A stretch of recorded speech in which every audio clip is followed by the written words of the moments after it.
கர்த்தரும் இரட்சகருமாய் இருக்கிற இயேசு கிறிஸ்துவின் நாமத்தினாலே இந்த பதிவை பார்க்கிற உங்கள் ஒவ்வொருவரையும் வாழ்த்துகிறேன், வரவேற்கிறேன். இந்த பதிவில் ரொம்ப முக்கியமான ஒரு விஷயத்தை நம்ம பார்க்க போகிறோம். அதாவது விசேஷமாக கிறிஸ்தவர்கள் இந்த விஷயத்தை ரொம்ப முக்கியமாக அறிந்து கொள்ளணும். இதை அறிந்து கொள்ளுகிறது மட்டும் இல்லாமல் இதை தயவு செய்து உங்களுடைய கிறிஸ்தவ சகோதரர்களுக்கு நீங்கள் ஷேர் செய்யணும். ஏன்னு கேட்டால் அவங்களும் இந்த கடைசி காலத்தில் விசேஷமாக இந்த விஷயத்தை குறித்து அறிந்து வைத்து கொள்ள வேண்டியது ரொம்ப ரொம்ப முக்கியம். அது என்ன அப்படின்னா, அதிகபட்சமாக பாலஸ்தீனத்தில் நடக்கிற இந்த சம்பவங்களை குறித்து இதையெல்லாம் தீர்க்க தரிசனத்தினுடைய வெளிப்பாடு. அதனால பழைய ஏற்பாட்டு காலத்துலலாம் பாலஸ்தீனர்களை குறித்து, காசாவை குறித்து, அங்கே நடக்கிற அக்கிரமங்களை குறித்து, கர்த்தருடைய நியாய தீர்ப்பை குறித்து எல்லாம் எழுதப்பட்டிருக்கு. அதுதான் இப்போ சம்பவிச்சுக்கிட்டு இருக்கு அப்படின்னு நிறைய வீடியோக்கள்லாம் நம்ம பார்த்துருக்கோம். நான் கூட பழைய ஏற்பாட்டில் இருக்கிற நிறைய தீர்க்க தரிசன பாலஸ்தீனத்தை குறித்து, காசாவை குறித்த தீர்க்க தரிசன வசனங்களை எடுத்து வீடியோலாம் பதிவு செஞ்சுருக்கிறேன், யூடியூப்பில் இருக்குது. ஆனால் இந்த பதிவில் பழைய ஏற்பாட்டை விட்டுட்டு புதிய ஏற்பாட்டில் இந்த பாலஸ்தீனர்களை குறித்து என்ன எழுதப்பட்டிருக்கு, இப்போ நடக்கிற இந்த யுத்தங்களை குறித்து, இனிமேல் நடக்க போகிற சம்பவங்களை குறித்து, இந்த பாலஸ்தீனத்திற்கு கடவுள் வைத்திருக்கிற நியாய தீர்ப்பை குறித்து புதிய ஏற்பாட்டில் என்ன எழுதப்பட்டிருக்கு அப்படிங்கிறத நம்ம இந்த வீடியோவில் பார்க்க போகிறோம். அதனால தயவு செய்து இந்த வீடியோவை ரொம்ப ஜாக்கிரதையாக நீங்கள் முழுவதுமாக பார்க்க வேண்டியது ரொம்ப ரொம்ப முக்கியம். ஏன்னு கேட்டால் நிறைய கிறிஸ்தவர்கள் இப்போ பாலஸ்தீனத்தில் நடக்கிற அந்த யுத்தத்தினால அதில் சாகிற ஜனங்களை பார்த்து, குழந்தைகளை பார்த்து, பெரியவங்களை பார்த்து ரொம்ப வேதனைப்படுறாங்க. ஆனால் இது எல்லாமே அந்த தேசத்தில் அந்த பாலஸ்தீனியர்கள் செய்த அந்த பாவங்களுக்கும் அந்த துரோகங்களுக்கும் நடக்கிற நியாய தீர்ப்பு அப்படிங்கிறத நம்ம இந்த வேத வசனங்களின் மூலமாக நான் உங்களுக்கு காண்பிச்சு கொடுக்க போகிறேன். ஏற்கனவே போன வீடியோவிலாம் அந்த பாலஸ்தீனத்தில் இருக்கிற பெண்கள்லாம் எதற்காக குழந்தையை பெற்றுக்கிறாங்க அப்படின்னா, நாங்கள் உயிர் தியாகம் செய்கிறதுக்காக தான் எங்கள் குழந்தையை பெற்றுக்கிறோம், எங்கள் பிள்ளைகளும் சரி, எங்கள் பேரன் பேத்திகளும் சரி உயிர் தியாகம் செய்யணும், அல் அக்ஸா மசூதிக்காக உயிர் தியாகம் செய்யணும், அல்லாவுக்காக உயிர் தியாகம் செய்யணும் அப்படின்னு சொல்லி இன்னைக்கும் அநியாயமாக அந்த இடத்த விட்டு போகாமல் அந்த இடத்துல தங்களுடைய குழந்தைகளை அநியாயமாக பலி கொடுத்துக்கிட்டு இருக்கிறாங்க. அப்படி இருக்கும்போது புதிய ஏற்பாட்டில் வேதாகமத்தில் பாலஸ்தீனத்தை குறித்து என்ன எழுதப்பட்டிருக்கு, எப்படிப்பட்ட நியாய தீர்ப்பு அங்கே வரும் அப்படிங்கிற ஒரு வெளிப்பாடை நான் இந்த பதிவில் உங்களோட பகிர்ந்து கொள்ள போகிறேன். விசேஷமாக பாலஸ்தீனத்திற்குன்னு ஒரு கொடி இருக்கு. அந்த கொடிக்கு அந்த தேசிய கொடின்னு சொல்லுவாங்க. அந்த தேசிய கொடிக்கு 4 விதமான ஒரு கலர் இருக்குது, 4 விதமான கலர். அதைத்தான் இந்த உலகம் முழுவதும் இருக்கிற எல்லா முஸ்லீம்களும், கிட்டத்தட்ட எல்லா முஸ்லீம்களுக்குமே, அது ஷியா முஸ்லீமாக இருந்தாலும் சரி, சூனா முஸ்லீமாக இருந்தாலும் சரி, எல்லாமே தங்களுடைய நெத்தியில், தங்களுடைய இந்த மாதிரி தன்னுடைய முகத்தில், உடம்புலையெல்லாம் அந்த வண்ணத்தை பூசிக்கிட்டு, அதே போல் சட்டைகளை எல்லாம் வாங்கி போட்டுக்கிட்டு, துணியெல்லாம் எடுத்து அந்த கொடியை எடுத்து துண்டா போட்டுக்கிட்டு எங்கே பார்த்தாலும் இன்னைக்கு உலகம் முழுவதும் எல்லா நாடுகள்லையும் இந்த கொடி, விசேஷமாக இந்த பாலஸ்தீனத்தினுடைய கொடி எடுத்துக்கிட்டு எங்கே போய் எல்லா இடத்துலையும் அவங்க என்ன செய்கிறாங்க அப்படின்னா காண்பிச்சு கொண்டு இருக்கிறாங்க. எதுக்காக இந்த பாலஸ்தீனத்தில் உள்ள கொடியை அவங்க விசேஷமாக காமிக்கிறாங்க அப்படிங்கிறத நம்ம பார்க்க போகிறோம். அதே நேரத்தில் இந்த பாலஸ்தீனத்தின் கொடிக்கு, இந்த தேசிய கொடிக்கு, அவங்க நாட்டு தேசிய கொடிக்கு 4 விதமான கலர் உண்டு. அதுதான் ஒன்று கருப்பு கலரு, ஒன்று சிகப்பு கலரு, ஒன்று வெள்ளை கலரு, இன்னொன்று பச்சை கலரு. இதே கலர் தான் சிரியா நாட்டில் உள்ள தேசிய கொடிக்கும் இருக்கும், ஆப்கானிஸ்தானில் உள்ள தேசிய கொடிக்கும் இருக்கும், லிபியா நாட்டில் உள்ள தேசிய கொடிக்கும் இருக்கும், அப்புறம் இந்த எமிரேட்ஸில் உள்ள தேசிய கொடிகளுக்கும், அதான் ஜோர்டானுக்கும் இதே தேசிய கொடி தான், இதே கலர் தான். அந்த 4 கலரு, கருப்பு, வெள்ளை, பச்சை, சிகப்பு, இந்த 4 கலர் தான் இந்த தேசிய கொடிகளுக்கெல்லாம் இருக்கும். அப்படி இருக்கும்போது இந்த கலரில் என்ன அப்படிப்பட்ட விசேஷமானது, எதுக்காக இந்த கலர் உள்ள தேசிய கொடியை இந்த நாடுகள்லாம் ரொம்ப விரும்புகிறாங்க, எதுக்காக பாலஸ்தீனம், விசேஷமாக பாலஸ்தீனம் இந்த 4 கலரை தங்களுக்குன்னு தெரிந்து கொண்டதுக்கு காரணம் என்ன? இப்போ இந்த கலர் உள்ள தேசிய கொடி உலகம் முழுவதுமே எல்லா 1.8 பில்லியனா 2 பில்லியன் இஸ்லாமியர்கள் இருக்கிறாங்க.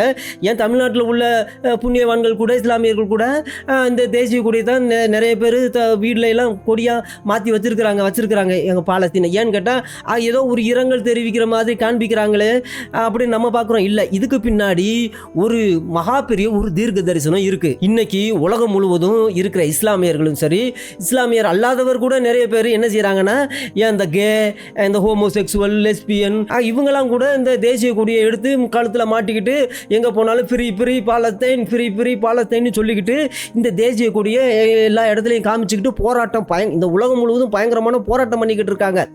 அப்போ இந்த தேசிய கொடியை விசேஷமாக உலகம் முழுவதும் இப்படிப்பட்ட பிரச்சனையை இந்த தேசிய கொடியின் மூலமாக உருவாக்கி இருக்கிறாங்க. அதுக்கு காரணம் என்னன்னு கேட்டால் யூதனை குற்றம் சொல்கிறாங்க. ஆனால் இன்னைக்கு இந்த பதிவில் இந்த தேசிய கொடியினுடைய 4 கலருக்குள்ள ரகசியத்தை நான் உங்களுக்கு சொல்ல போகிறேன். எதற்காக இந்த பாலஸ்தீனியர்கள் விசேஷமாக இந்த இஸ்லாமியர்கள் இந்த கலர் உள்ள கொடிகளை உலகம் எங்கும் எடுத்து அவங்க போராட்டம் பண்ணிக்கிட்டு இருக்காங்க அப்படிங்கிறத நம்ம பார்க்க போகிறோம். அப்போ நல்லா கவனிக்கணும். இந்த பாலஸ்தீன கொடிக்கு 4 விதமான வர்ணம் இருக்குது. கருப்பு, வெள்ளை, சிவப்பு, பச்சை. இப்போ இந்த கருப்பு, வெள்ளை, சிகப்பு, பச்சையை குறித்து புதிய ஏற்பாட்டில் தீர்க்க தரிசன புஸ்தகமாகிய யோவானுக்கு வெளிப்படுத்தின விசேஷத்தில் என்ன எழுதப்பட்டிருக்கு அப்படிங்கிறத நம்ம பார்க்க போகிறோம். நேராக நம்ம என்ன செய்வோம், அந்த வேத வசனத்துக்கு போவோம். இங்கே வெளிப்படுத்தின விசேஷம் 6வது அதிகாரத்தில் இந்த 4 விதமான கலரை குறித்து சொல்லப்பட்டிருக்கு. அதில் முதல் வசனத்திலிருந்து பார்த்தோம் அப்படின்னா, ஆட்டுக்குட்டியானவர் முத்திரைகளில் ஒன்றை உடைக்க கண்டேன் அப்படின்னு தான் கண்ட தீர்க்க தரிசனம் சொல்கிறாரு. அப்போ ஒரு முத்திரையை உடைக்கும் பொழுது அப்போ கேருபீன் யோவான்கிட்ட சொல்லுது, நீ வந்து பாரு அப்படின்னு. அப்போ யோவான் பார்க்குறாரு. அப்படி பார்க்கும் பொழுது இதோ வெள்ளை குதிரையை கண்டேன், அதன் மேல் ஏறி இருந்தவன் வில்லை பிடித்திருந்தான், அவனுக்கு ஒரு கிரீடம் கொடுக்கப்பட்டது, அவன் ஜெயிப்பவனாகவும் புறப்பட்டான் அப்படின்னு இங்கே ஒரு காரியத்தை சொல்கிறாரு. அதாவது ஒரு வெள்ளை குதிரையை நான் பார்த்தேன், அது மேலே ஏறி இருக்கிறவனுக்கு கிரீடம் கொடுத்தாங்க. அப்போ அவன் என்னடான்னா கையில் பெரிய வில்லு ஒன்று வச்சிருந்தான், அப்போ அவன் ஜெயிப்பவனாகவும் புறப்பட்டான் அப்படின்னு ஒரு தீர்க்க தரிசன வார்த்தையை அவர் சொல்றாப்ல.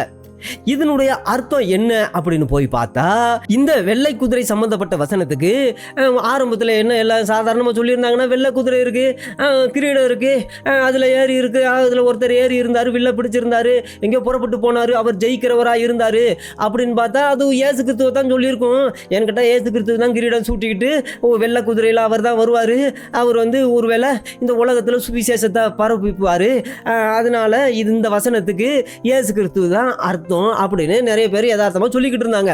ஆனா அப்பதான் தீர்க்கதரிசிகள் இந்த வசனத்துக்கு அது இல்லையா அர்த்தம் அப்படின்னு சொல்லி இதுக்கு ஃபால்ஸ் மேசியா, யாரு ஃபால்ஸ் மேசியானா இந்த அந்தி கிறிஸ்து அப்படின்னு நம்ம சொல்கிறோம் இல்லையா, அந்த இஸ்லாமியர்கள் தஜ்ஜால்னு சொல்லுவாங்க. அவங்க தஜ்ஜால்னு சொன்னாலும் மகதின்னு சொன்னாலும் 2 பேரும் ஒன்று தான். ஆனால் அப்படிங்கிற ஒரு டிசப்டிவ் லீடர், ஒரு வஞ்சிக்கிற ஒரு தலைவன் புறப்படுவான். அவன் ஏறி உட்காந்து இருக்கிறது வெள்ளை குதிரை, அவன் வெள்ளை சட்டை தான் போட்டிருப்பான், கிரீடம்லாம் வச்சிருப்பான், ஆனால் அவன் வஞ்சிக்கிறவன், ஏமாத்துறவன் அப்படின்னு தீர்க்கதரிசிகள் விளக்கமாக சொன்னாங்க. நல்லா தெரிஞ்சுக்கணும், இந்த வெள்ளை கலர் குதிரைக்கு ஒரு அர்த்தம் உண்டு. சரி, அடுத்ததை நம்ம பார்ப்போம். அப்போ நம்முடைய இரட்சகராக இயேசு கிறிஸ்து 2வது முத்திரையை உடைக்கிறாரு. அப்படி 2வது முத்திரையை உடைக்கும் பொழுது அப்போ அங்கேருந்து ஒரு சிவப்பான வேறொரு குதிரை வருது. அதன் மேல் ஏறி இருந்தவனுக்கு பூமியில் உள்ளவர்கள் ஒருவரை ஒருவர் கொலை செய்யத்தக்கதாக சமாதான பூமியிலிருந்து எடுத்து போடும்படியான அதிகாரம் அவனுக்கு கொடுக்கப்பட்டது. அவன் கையில் ஒரு பெரிய பட்டயமும் இருந்தது. யாருக்கு அப்படின்னா, இந்த சிவப்பான குதிரையில் ஏறி இருந்தவனுக்கு 2வது முத்திரையை உடைக்கும் பொழுது. அப்போ 2வது முத்திரையை உடைக்கும் பொழுது வெளிப்பட்டது எந்த குதிரை அப்படின்னா, சிகப்பு கலர் குதிரை. நல்லா கவனிக்கணும், சிகப்பு கலர் குதிரை. அப்போ இந்த சிவப்பு கலர் குதிரைக்கு என்ன அர்த்தம் அப்படின்னா, போர், யுத்தம் செய்ய புறப்பட்டான் அப்படின்னு அர்த்தம். இவன் கையில் பெரிய துப்பாக்கி, பெரிய பட்டயம் கொடுக்கப்பட்டிருக்கு. இதனுடைய அர்த்தம் என்ன அப்படின்னா, இந்த பட்டயம் கொடுக்கப்பட்டதுன்னா ரத்தம் சிந்தப்படணும், இன்னொன்று யுத்தத்தை ஆரம்பிக்கணும். அந்த சிவப்பு குதிரையில் ஏறி இருந்து அவன் கையில் பட்டயம் கொடுக்கப்பட்டதற்கு உள்ள சிம்பல் என்ன அப்படின்னா, அவன் ரத்தம் சிந்த போகிறான், யுத்தத்தை ஆரம்பிக்க போகிறான், யுத்தம் ஏற்படுத்த போகிறான், அப்போ ரத்தம் சிந்த போகிறான் அப்படின்னு அர்த்தம். அப்போ இந்த வசனத்துக்குள்ள உள்ள அர்த்தம் என்ன அப்படின்னா, அந்த குதிரையில் ஏறி இருந்தவன் இந்த உலகத்தில் இருக்கிற, பூமியில் இருக்கிற எல்லாருடைய சமாதானத்தையும் எடுத்து போட்டுருவானா. ஏகப்பட்ட கான்ஃபிளிக்ட், குழப்பம் உண்டாக்குவான், கொடுமை, வயலன்ஸ் அப்படின்னா ஆங்கிலத்தில் ஹீப்ரு மொழியில் ஹமாஸ் அப்படின்னு அர்த்தம். வயலன்ஸ் அப்படின்னா ஹீப்ரு வார்த்தையில் ஹமாஸ் அப்படின்னு அர்த்தம். அதனால தான் இந்த ஹமாஸ் பயங்கரவாதிகள் நாங்கள் யூதர்களுக்கு நாங்கள் கொடுமைடா அப்படின்னு சொல்லி அவங்க ஹமாஸ் அப்படின்னு பேர் வச்சுருக்காங்க. அப்போ கொடுமையும் யுத்தமும் தேசம் முழுவதும் உண்டாகும், நாடுகளில் உண்டாகும், ஜனங்களுடைய சமாதானமே இல்லாமல் போயிடும். எப்போ இந்த சிகப்பு குதிரை, நல்லா கவனிக்கணும், வெள்ளை குதிரை, அதுக்கு அடுத்து சிவப்பு குதிரை, வெள்ளை கலரு சிவப்பு கலரு. அதுக்கடுத்து 3வது கலர் என்ன அப்படின்னா, அப்ப அவர் 3ஆம் முத்திரையை உடைத்த போது ஒரு கருப்பு குதிரையை இவர் பார்க்கிறாரு. கருப்பு குதிரையை பார்க்கிறாரு. அதன் மேல் ஏறி இருந்தவன் ஒரு தராசை தன் கையிலே பிடித்திருந்தான். அப்ப கருப்பு குதிரை மேல ஏறி இருந்தவன் ஒரு தராசை கையில பிடிச்சிருக்கிறான். இப்ப இதுக்கு என்ன அர்த்தம் அப்படின்னு பார்த்தா, இதுக்கு பஞ்சம், கருப்பு குதிரைக்கு பஞ்சம் அப்படின்னு அர்த்தம். இதனுடைய அடையாளம் என்ன அப்படின்னா, அங்க ஏகப்பட்ட பொருளாதார வீழ்ச்சி நடக்க போகுது. காசுக்காக பணத்துக்காக மக்கள் அல்லாலப்பட போகிறாங்க. அதுதான் இதனுடைய அர்த்தம் என்ன அப்படின்னா, அந்த குதிரை மேலே ஏறி இருந்தவனுக்கு பஞ்சம் அப்படின்னு அர்த்தம். இந்த பஞ்சம் யாருக்கு அப்படின்னா, வெறும் ஏழை மக்களுக்கு. மற்றவங்களுக்கு பிரச்சனை இல்லை. இந்த வசனத்தினுடைய அர்த்தம் என்ன அப்படின்னா, அந்த 6வது வசனம், ஒரு பணத்துக்கு ஒரு படி கோதுமை என்றும் ஒரு பணத்துக்கு 3 படி வாட்கோதுமை என்றும் எண்ணெயும் திராட்சை ரசத்தையும் சேதப்படுத்தாது என்றும் அங்கே எல்லாம் சொல்லப்பட்டிருக்கு. இது எல்லாம் அப்படின்னா, இதை கர்த்தருடைய பரிசுத்தவான்கள் எப்படி விளக்குறாங்க அப்படின்னா, இங்கே ஒரு அன்ஃபேர் ஃபேமன் நடக்க போகுது. அதாவது யாருக்கு மட்டும் பஞ்சம் உண்டாகும்னா, அந்த அப்பாவியான ஜனங்களுக்கு, ஏழையான ஜனங்களுக்கு. மற்றவங்களுக்கு கிடையாது. ஹமாஸுக்கு கிடையாது பஞ்சம், ஈரான்காரனுக்கு பஞ்சம் கிடையாது, மற்ற அந்த அல்ஜசீராக்காரனுக்கு பஞ்சம் கிடையாது, அங்கே உள்ளவங்களுக்கு எந்த பஞ்சமும் கிடையாது. யார் அப்பாவிகளாக அங்கே வேறு வழி இல்லாமல் ஹமாஸுடைய பேச்சை கேட்டுக்கிட்டு, அந்த ஈரான்காரனுடைய பேச்சை கேட்டு இருக்கிற அப்பாவிகள், ஏழைகளுக்கு தான், இல்லாதவங்களுக்கு தான் அங்கே பயங்கரமான பஞ்சம் நடக்க போகுது. அப்போ இந்த கருப்பு குதிரைக்கு அர்த்தம் என்ன அப்படின்னா, அங்கே அன்ஃபேர் ஃபேமன், பஞ்சம் நடக்க போகுது. பட்சபாத பஞ்சம்னு சொல்கிறாங்க. பட்சபாதமாக பஞ்சம் நடக்க போகுது. ஒரு கூட்டம் நல்லா திங்க போகிறாங்க கொளுத்தெடுத்து, இன்னொரு கூட்டம் பயங்கர பஞ்சத்தில் அடிபட போகிறாங்க. அப்படிப்பட்ட ஒரு காரியம் நடக்க போகுது. எப்போ? அந்த 3ஆம் முத்திரையை உடைக்க போகும்போது. அதுக்கடுத்து இது நல்லா கவனிக்கணும். முதல்ல வெள்ளை குதிரை வெள்ளை கலரு, 2வது சிகப்பு குதிரை சிவப்பு கலரு, 3வது கருப்பு குதிரை கருப்பு கலரு. இப்போ 4வது ஒரு குதிரையை பற்றி நம்ம பார்க்கணும். இதுதான் ரொம்ப முக்கியமான குதிரை. இந்த குதிரை என்ன அப்படின்னா, அடுத்து அவர் 4ஆம் முத்திரையை உடைத்த போது 4ஆம் ஜீவனானது நீ வந்து பார் என்று சொல்ல கேட்டேன். அப்பொழுது இதோ மங்கின நிறமுள்ள ஒரு குதிரையை கண்டேன். அதன் மேல் ஏறி இருந்தவனுக்கு மரணம் என்று பெயர். அப்போ பாதாளம் அவன் பின் சென்றது. நல்லா கவனிக்கணும். மங்கின குதிரைக்கு பின்னாடி பாதாளம் போனது. நல்லா ஞாபகம் வச்சுக்கணும். இதை பாதாளம் அவன் பின்னாடி போனது. அவன் பட்டயத்தினாலும் பஞ்சத்தினாலும் சாவினாலும் பூமியின் துஷ்ட மிருகங்களினாலும் பூமியின் கால் பங்கில் உள்ளவர்களை கொலை செய்யும்படியான அதிகாரம் அவைகளுக்கு கொடுக்கப்பட்டிருந்தது. நல்லா கவனிக்கணும். இப்போ ஒரு சம்பவம் நடக்க போகுது, ஒரு கொடூரமான சம்பவம் நடக்க போகுது. அந்த கொடூரமான சம்பவம் நடக்கிறதுக்கு ஒரு அடையாளம் என்ன அப்படின்னா, மங்கின நிறமுள்ள ஒரு குதிரை. அப்போ இதுக்கு என்ன அர்த்தம் சொல்லப்படுகிறது அப்படின்னா, இந்த மங்கின நிறத்துக்கு பேல் ஹோர்ஸ். நல்லா கவனிக்கணும். பாலே ஹோர்ஸ் அப்படின்னு சொல்லலாம். பாலே ஹோர்ஸ் அதுக்கு மரணம் அப்படின்னு அர்த்தம். இப்போ இதனுடைய ஃபாலோவர் யார் அப்படின்னா, பாதாளம். இந்த மற்றதுக்கெல்லாம் ஃபாலோவர் கிடையாது. ஆனால் இந்த மங்கின நிறத்துக்கு ஃபாலோவர், மங்கின நிறமுறை குதிரையில் வந்தவனுக்கு இப்போ ஒரு ஃபாலோவர் இருக்கிறான். அதுக்கு இப்போ அந்த ஃபாலோவருக்கு பேர் பாதாளம். இந்த இதனுடைய சிம்பல் என்ன அப்படின்னா, வித்தியாசமான காரியங்கள் மூலமாக மரணம் சம்பவிக்க போகுது. எப்படியாவோ மரணம் சம்பவிக்கும். வித்தியாசமான இப்படியெல்லாம் ஒரு மனுஷனுக்கு மரணம் சம்பவிக்குமா? ஐயோ, இப்படியெல்லாம் மற்றவங்களுக்கு நடக்கக்கூடாது, இவனுக்கு நடந்தது வேற யாருக்கும் நடக்கும் அப்படிங்கிற மாதிரியான வித்தியாசமான முறையில் ஜனங்கள் அநியாயமாக சாக போகிறாங்க. அப்போது இதனுடைய அந்த வசனத்தினுடைய அர்த்தம் என்ன அப்படின்னா, இந்த ரைடரு, அந்த மங்கின நிறமுள்ள குதிரையில் ஏறி இருந்தவர் டெத்து த்ரூ வார், அப்போ போர் மூலமாக மரணத்தை கொண்டு வர போகிறாப்புல. போர் மூலமாக மரணத்தை கொண்டு வர போகிறாப்புல. போர்னால் பஞ்சம் உண்டாக போகுது. போர்னால் எல்லா இடத்துலையும் கொள்ளை நோய்கள் உண்டாக போகுது. இந்த போர்னால் மிருகங்கள் வெறி பிடிச்சி மனிதர்களை அநியாயமாக சாகடிக்க போகுது. அப்போ நல்லா கவனிச்சுக்கோங்க, அங்கங்கே இந்த நாய்களை வளர்த்துக்கிட்டு பூனைகளை வளர்த்துக்கிட்டு தெரியுறாங்க. இதெல்லாம் ஒரு நாளைக்கு பயங்கரமாக வெறி பிடிக்க போகுது. கடைசி காலத்தில் இந்த உலக அழிவுக்கு முன்பாடி இயேசு கிறிஸ்து வர்றதுக்கு முன்பாக ஒரு பயங்கரமான ஒரு கொடூரமான சம்பவம் நடக்க போகுது. மிருகங்களுக்கு எல்லாம் வெறி பிடிக்க போகுது. அதனால ரொம்ப ஜாக்கிரதையாக இருங்க. இங்கே வைல்டு பீஸ்ட்னு போட்டிருக்கிறாங்க, ஆனாலும் மிருகங்களுக்கு கடைசி நேரத்தில் ஒரு பயங்கரமான வெறி பிடிச்சி ஏன்னு கேட்டால் சாப்பாடு இல்லை, அதுகளுக்கு ஒன்றும் இல்லாமல் போகும்போது எங்கே பார்த்தாலும் யுத்தமும், எங்கே பார்த்தாலும் சண்டையும், எங்கே பார்த்தாலும் இது பூகம்பங்களும் உண்டாகிக்கிட்டு இருக்கும்போது மனுஷங்க தான் நமக்கு ஏதோ செஞ்சுவிட்டாங்கன்னு சொல்லி அந்த மிருகங்களுக்கெல்லாம் பயங்கரமாக நாய்க்கு வெறி பிடிச்சா என்ன நடக்குமோ அதே போல் எல்லா மிருகங்களுக்கும் வெறி பிடிக்க போகுது. வெறி பிடிச்சி அது நேரம் மனுஷங்களை பழி வாங்க போகுது. அதனால ஏகப்பட்ட பேர், ஆயிரக்கணக்கான பேர் அநியாயமாக சாக போகிறாங்க. இப்படியெல்லாம் விதவிதமாக சாக போகிறாங்க. அப்போ இந்த 4 விதமான குதிரைகளை குறித்து சொல்லும் பொழுது ரொம்ப அழகாக சொல்லியிருக்காங்க பாருங்க. இது ஒரு ப்ரோக்ரெசிவ் ஜட்ஜ்மெண்ட். எப்படி இது ஆரம்பிக்கும்? எப்படி ஆரம்பிக்கும் அப்படின்னா, நாங்கள் ஜெயிப்போம், நாங்கள் மேற்கொள்ளுவோம், நாங்கள் இல்லாமல் பண்ணுவோம், நாங்கள் அவனை துரத்தி விடுவோம், நாங்கள் அந்த தேசத்துக்கு போவோம் அப்படின்னு கான்குவெஸ்ட் பண்ணுகிற மென்டாலிட்டி முதல்ல வரும். அப்படி அந்த மென்டாலிட்டி வந்ததுக்கப்புறம் போர் வரும். இது யாருக்கு வந்திருக்குன்னு நல்லா கவனிங்க. போர் வரும். அந்த போர் வந்த பிறகு இவங்க பஞ்சத்தில் அடிபட்டுக்குருவாங்க. அதுக்கடுத்து பார்த்தா அநியாயமாக சாவாங்க. இது நடக்கும். முதல்ல நாங்கள் மேற்கொள்ளுவோம், நாங்கள் அவங்கள இல்லாமல் பண்ணுவோம், யூதனையெல்லாம் நாங்கள் விரட்டி விடுவோம், தேசத்தை பிடிப்போம் அப்படின்னு ஆரம்பம் கான்குவெஸ்ட் பண்ணுறதுல தான் இருப்பாங்க. அப்படி தான் கான்குவெஸ்ட் பண்ணுற மாதிரியான ஒரு இதில் தான் இருப்பாங்க. இது எதை காமிக்குது அப்படின்னா, இது மனிதர்களுடைய பாவத்தையும், கடவுளுக்கு விரோதமாக செய்கிற கலகங்களையும், அப்புறம் அவருக்கு விரோதமாக செய்கிற துரோகங்களையும் இது காமிக்குது. கடவுளுக்கு விரோதமாக, கடவுளுடைய ஜனங்களுக்கு விரோதமாக, பரிசுத்தவான்களுக்கு விரோதமாக இவங்க ஒரு காரியத்தை செய்வாங்க, துரோகம் செய்வாங்க, கொடூரமாக கடத்திட்டு போவாங்க, கற்பழிப்பாங்க, கொல்லுவாங்க, சித்திரவதை செய்வாங்க, இந்த மாதிரியான காரியங்கள்லாம் செய்வாங்க.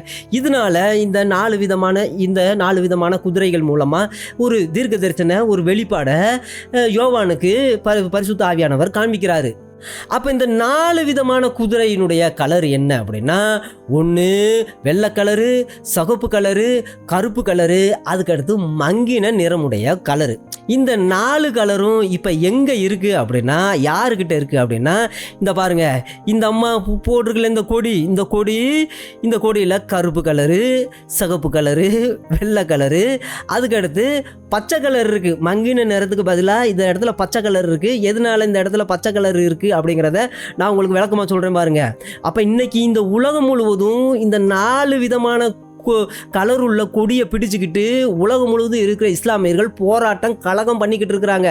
யாருக்கு விரோதமா? கர்த்தருடைய ஜனங்களுக்கு விரோதமா, பரிசுத்தவான்களுக்கு விரோதமா. ஆனா வெளிப்படையா யூதர்களுக்கு விரோதமா, இஸ்ரவேலுக்கு விரோதமா. அப்ப கர்த்தருடைய நியாய தீர்ப்பு புதிய ஏற்பாட்டில் வெளிப்படுத்தின விசேஷத்துல பாலஸ்தீனத்துக்கு கொடுக்கப்பட்டாச்சு. இந்த தீர்க்க தரிசன வார்த்தையின்படியே இன்னைக்கு அவங்களுடைய நாட்டில் நடந்துகிட்டு இருக்கு. அப்படி இருக்கும் பொழுது இந்த 4 விதமான கலரும் என்ன அப்படின்னா, கடவுளுடைய நியாய தீர்ப்பு அப்படின்னு அர்த்தம். நல்லா கவனிக்கணும். இந்த 4 விதமான கலரும் கர்த்தருடைய நியாய தீர்ப்பு. கடைசி காலத்தில் இவங்க உலகம் முழுவதும் அந்த கொடியை பிடிச்சிக்கிட்டு முகத்தில் வரைஞ்சிக்கிட்டு கைகள்லையும் உடம்புலையெல்லாம் வரைஞ்சிக்கிட்டு இதை என்ன இதை வெளி காமிக்குது அப்படின்னா, கடவுளுடைய நியாய தீர்ப்பு எங்கள் மேலே வரட்டும் அப்படின்னு அவங்க திரும்ப கலகம் பண்ணுகிறத தான் காமிக்குது. அப்போ உலகம் முழுவதும் இருக்கிற இஸ்லாமியர்கள் இந்த கலருள்ள கொடியை யாரெல்லாம் பிடிச்சிருக்கிறாங்களோ என்ன அர்த்தம் அப்படின்னா, இந்த 4 விதமான கொடூரமான சம்பவங்கள் தங்களுக்கு நடக்கட்டும், தங்களுடைய தேசத்தில் நடக்கட்டும் அப்படின்னு தங்களை அறியாமலே வெளியில் சொல்லிக்கிட்டு இருக்காங்க அப்படின்னு அர்த்தம்.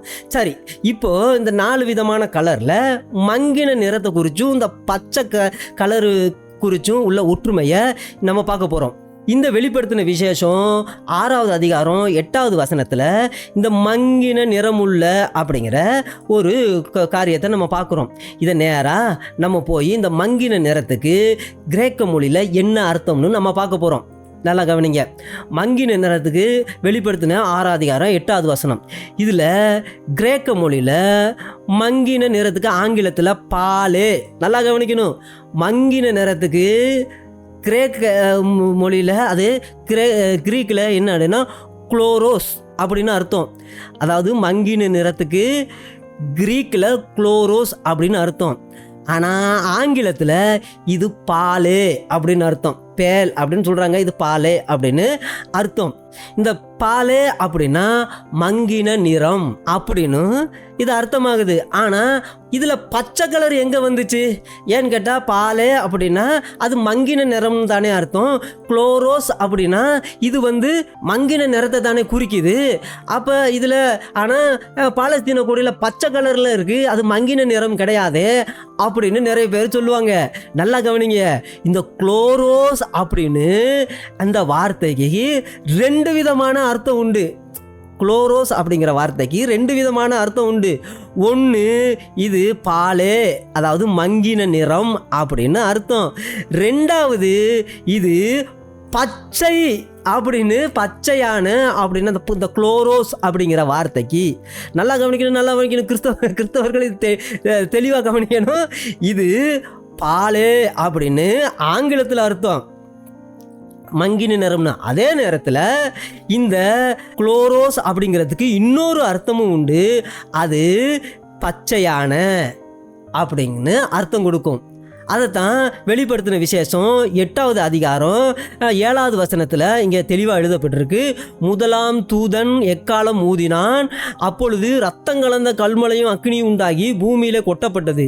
அதனால் மரங்களில், நல்லா கவனிக்கணும், மரங்களில் எல்லாம் வெந்து போயிட்டு பசும்புல்லெல்லாம், இந்த மரங்களில், அங்கே பச்சையான மரங்களில், பசும்புல், பச்சையான புல்களில் அப்படிங்கிற இந்த வார்த்தைக்கு பச்சையான மரங்களில் பசும்புல் அப்படிங்கிற வார்த்தைக்கு கிரீக்கில் என்ன அப்படின்னா குளோரோஸ் அப்படின்னு அர்த்தம். நல்லா கவனிக்கணும், குளோரோஸ் அப்படின்னு அர்த்தம். இதுதான் ரெவலேஷன் 8வது அதிகாரம் 7வது வசனத்தில் இந்த குளோரோஸ் அப்படிங்கிற வார்த்தைக்கு பச்சையான மரங்கள், பச்சையான செடி கொடிகள், பச்சையான புட்கள், பசும்புட்கள், இதுக்கெல்லாம் பச்சையான அப்படிங்கிற வார்த்தைக்கும் குளோரோஸ் அப்படின்னு தான் கிரேக்க வார்த்தை பயன்படுத்தப்பட்டிருக்கு. ஆனால் இங்கே டிரான்ஸ்லேஷன் பண்ணும் பொழுது இதை மங்கின நிறம் அப்படின்னு டிரான்ஸ்லேஷன் பண்ணியிருக்காங்க தமிழில். ஆங்கிலத்திலையும் டிரான்ஸ்லேஷன் பண்ணும் பொழுது பால், பேல் அப்படின்னு தான் அவங்க டிரான்ஸ்லேஷன் பண்ணியிருக்கிறாங்க. ஆனால் எதேச்சையா அந்த குளோரோஸ் அப்படிங்கிற கிரேக்க வார்த்தைக்கு 2 அர்த்தம். ஒன்று மங்கின நிறம், 2வது பச்சையான அப்படின்னு அர்த்தம். ஒருவேளை இந்த இடத்துல இந்த மங்கின நிறம் அப்படின்னு மொழிபெயர்த்த காரணம் என்னவா இருக்கும் அப்படின்னா, இதை ஆங்கிலத்திலேருந்து அவங்க மொழிபெயர்க்கும் பொழுது அங்கே இதை அவங்க பால் அப்படின்னு பால் அப்படின்னு மொழிபெயர்த்துருக்காங்க. நல்லா கவனிக்கணும், பேல் அப்படின்னு மொழிபெயர்த்துருக்கிறதுனால அப்போ இந்த பேல் அப்படிங்கிறதுக்கு என்ன அர்த்தம் அப்படின்னா மங்கின நிறம் தான் அர்த்தம், பச்சையான அப்படின்னு வராது அப்படின்னு மொழிபெயர்த்துருக்காங்க. ஆனால் ஆக்சுவலாக அங்கே என்ன மொழிபெயர்த்துருக்கணும் அப்படின்னா இந்த மங்கின நிறம் உள்ள அப்படிங்கிறதுக்கு பச்சையான அப்படின்னு தான் மொழிபெயர்த்துருக்கணும். ஏன்னு கேட்டால் இந்த குளோரோஸ் அப்படிங்கிற கிரேக்க வார்த்தைக்கு பச்சையான அப்படின்னு அர்த்தம், மங்கின நிறமுடைய அப்படின்னு அர்த்தம். இப்போ நம்ம பார்க்கும் பொழுது அப்போ இது டிரான்ஸ்லேஷன் மிஸ்டேக் தான் அப்படின்னு நம்ம நினைப்போம். பச்சையான அப்படின்னு டிரான்ஸ்லேஷன் பண்ணுறதுக்கு பதிலாக மங்கின நிறமுள்ள அப்படின்னு டிரான்ஸ்லேஷன் பண்ணியிருக்கிறாங்க. ஏன்னு கேட்டால் ஆங்கிலத்தில் இது பாலே அப்படின்னு தானே கொடுக்கப்பட்டிருக்கு அப்படின்னு நம்ம நினைப்போம். ஆனால் இதில் உள்ள ஒரு ஞான அர்த்தத்தை பாருங்கள். என்ன அப்படின்னா, இங்கே பரிசுத்தவான்கள் இதை மொழிபெயர்க்கும் பொழுது ரொம்ப ஞானமாக தான் மொழிபெயர்த்திருக்கிறாங்க. நல்லா கவனிங்க, இந்த பால் அப்படின்னா மங்கின நிறமுள்ள, பாலஸ்தான் மங்கில நிறமுள்ள இடம், மங்கில நிறமுள்ள தேசம் அப்படின்னு அர்த்தம்.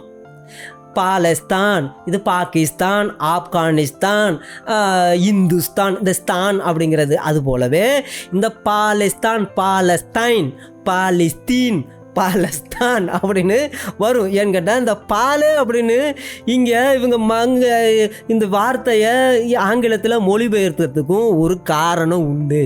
ஆனால் அது ஆக்சுவலாக அந்த குளோரோஸ் அப்படின்னு அர்த்தம் கொடுக்கக்கூடிய மங்கின நிறம் உள்ளது இல்லை, இது பச்சையான அப்படின்னு அர்த்தம். ஏன்னு கேட்டால் இந்த குளோரோஸ் அப்படிங்கிறதுக்கு பச்சையான அப்படின்னு அர்த்தமாகுது. அப்போ இதை பச்சையானன்னு நம்ம எடுத்துக்கிட்டாலும் சரி, மங்கின நிறம் உள்ளதுன்னு எடுத்துக்கிட்டாலும் சரி, ஒன்றும் தப்பு இல்லை. அப்போ யதார்த்தமாக அந்த இடத்துல எழுதப்பட வேண்டியது, அந்த கிரேக்க மொழியினுடைய பதத்தில் எழுதப்பட வேண்டியது எது அப்படின்னா பச்சையான நிறமுள்ள குதிரை அப்படின்னு தான் எழுதணும். அப்போ இந்த இடத்துல மங்கின நிறமுள்ள குதிரைன்னு எழுதுறதுக்கு பதிலாக பச்சையான நிறமுள்ள குதிரை அப்படின்னு தான் எழுதிருக்கணும். அப்போ இந்த கருப்பு குதிரை, இந்த சிகப்பு குதிரை, இந்த வெள்ளை குதிரை, இந்த பச்சை குதிரை, இப்போ மங்கின நிறமுள்ள குதிரை இல்லை, இது பச்சை குதிரை. அப்போ இந்த 4 விதமான கலருக்கும் ஒரு அர்த்தம் உண்டு. பரிசுத்த ஆவியானவர் 2000 வருஷத்துக்கு முன்னாடியே யோவானுக்கு வெளிப்படுத்தினது என்ன அப்படின்னா, இப்படியெல்லாம் தங்களுக்குன்னு நியாய தீர்ப்பை வாங்கி வச்சுக்கிருவாங்க.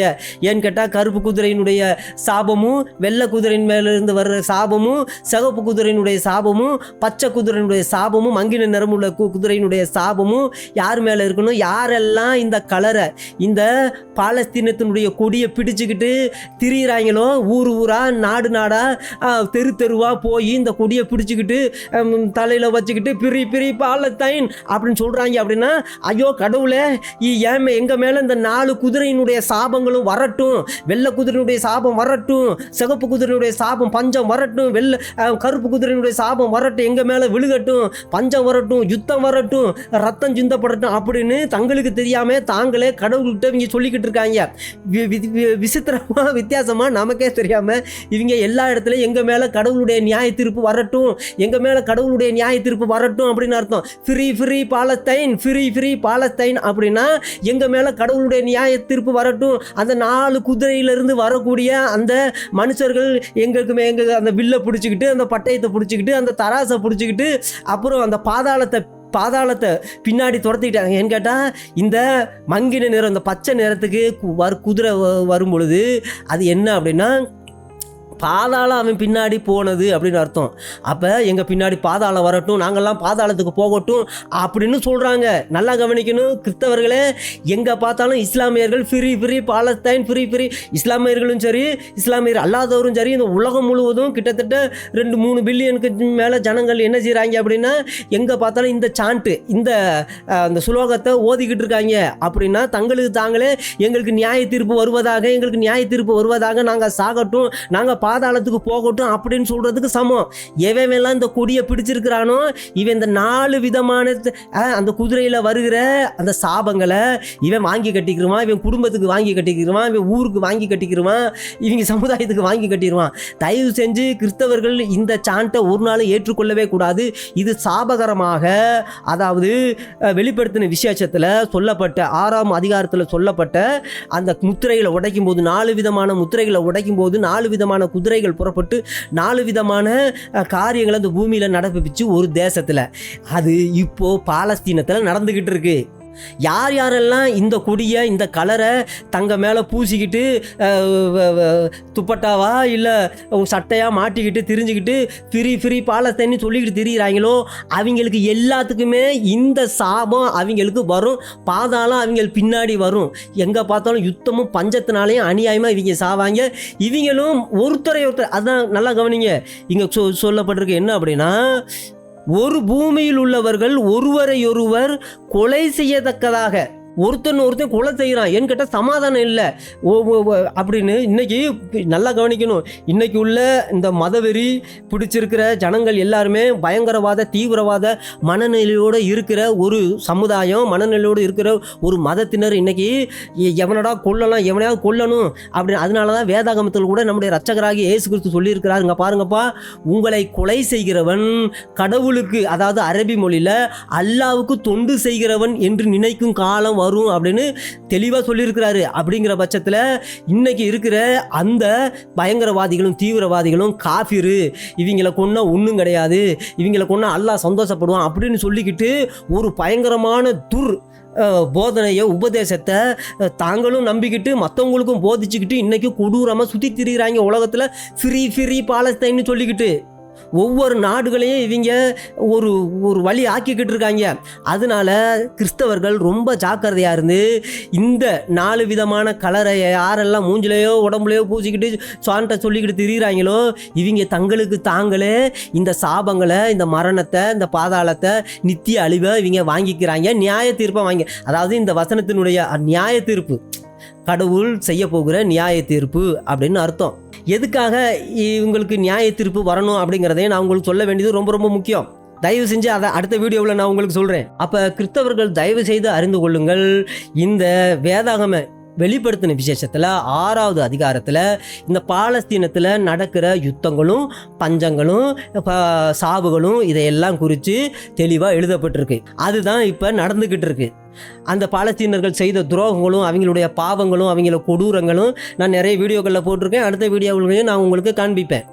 அதனால அங்கே நடக்கிற காரியங்களை பார்த்து கிறிஸ்தவர்கள் தயவு செய்து சங்கடப்பட வேணாம். அநியாயமாக குழந்தைகள் சாகுறாங்க, அவங்க சாகுறாங்க. யுத்தம் அப்படின்னாலே அது சாவு மரணம் அப்படின்னு அர்த்தம். அது யாருன்னு சொல்ல முடியாது. கருவில் இருக்கிறதும் சாகும், வயசானதும் சாகும். அது ஒன்றுமே செய்ய முடியாது. எவன் விதைச்சானோ அதை அவன் அறுப்பான். அதுக்கு எந்த ஒரு மாற்றமுமே கிடையாது. அது கான்சிக்வன்ஸ், பின்விளைவுகள் எல்லாமே. அது குழந்தைன்னு பார்க்காது, குமரிகன்னு பார்க்காது, வயசானவங்கன்னு பார்க்காது, எல்லாத்தையும் சாகடிக்கும். அதுதான் பின்விளைவுகள். அதான் இவங்க செய்த பாவங்களுடைய கொடூரங்களுடைய பின்விளைவுகள் தான் இப்போ அவங்களுக்கு நடந்துக்கிட்டு இருக்கிற அந்த நியாய தீர்ப்பு. அதே போல் காசாவுக்கு என்ன நடக்கும்னு பழைய ஏற்பாட்டு காலத்திலேயே சொல்லியிருக்கு. அதே போல் இந்த புதிய ஏற்பாட்டு புஸ்தகத்திலையும் வெளிப்படுத்தின விசேஷத்தில் தெளிவாக இந்த பாலஸ்தீனத்தை குறித்து எழுதப்பட்டிருக்கு. எப்படியோ நம்முடைய இரட்சகராக இயேசு கிறிஸ்துவின் வருகை சமீபமாக இருக்கிறபடினால் தயவு செய்து அவருடைய வருகைக்கு ஆயத்தமாகிக் கொள்ளுங்கள். பாலஸ்தீனத்தை குறித்த புதிய ஏற்பாட்டு தீர்க்க தரிசன வசனங்களோடு அடுத்த வீடியோவில் நாம் சந்திக்கலாம். கர்த்தர் தாமே அதுவரை உங்களை பாதுகாத்து கொள்வாராக. ஆமேன்.